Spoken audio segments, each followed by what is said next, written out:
નમસ્કાર મિત્રો, વિડીયોમાં તમારું સ્વાગત છે। જી હા મિત્રો, અત્યારે હાલના મોટા અને મહત્વના સમાચાર સામે આવી રહ્યા છે। તો મિત્રો, સમાચારમાં વાત કરીએ તો ગુજરાતની પડે પડની ખબર હવે તમારી પાસે, તો રાહ કોની જુઓ છો? આજે જ અમારી યુટ્યુબ ચેનલને સબસ્ક્રાઇબ કરો।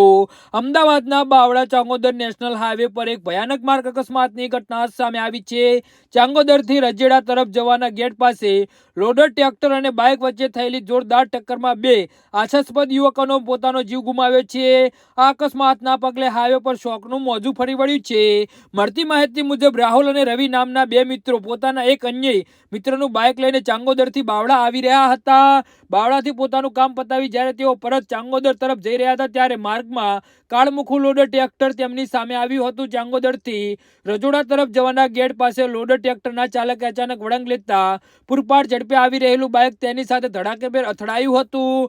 અકસ્માત એટલો જોરદાર હતો કે બાઇક સવાર બંને મિત્રો રસ્તા પર પટકાયા હતા। ગમખ્વાર અકસ્માતમાં એક યુવકનું ઘટના સ્થળે જ કમકમાટી ભરી મોત નીપજ્યું હતું। ઘટનાની જાણ થતાં જ 108 એમ્બ્યુલન્સ મારફતે બંનેને તાત્કાલિક અમદાવાદની સોલા સિવિલ હોસ્પિટલ ખાતે ખસેડવામાં આવ્યા હતા। જો કે અન્ય મિત્ર રવિની હાલત અત્યંત ગંભીર હોવાથી સારવાર મળે તે પહેલા જ તેને પણ હોસ્પિટલમાં બીજાને દમ તોડી દીધો હતો। જી હા મિત્રો, તો આના વિશે તમારું શું કહેવું છે? તો નીચે અમારી કમેન્ટ બોક્સમાં જરૂરથી જણાવજો। અમારી યુટ્યુબ ચેનલને સબસ્ક્રાઇબ કરવાની ભૂલતા નહીં। ધન્યવાદ।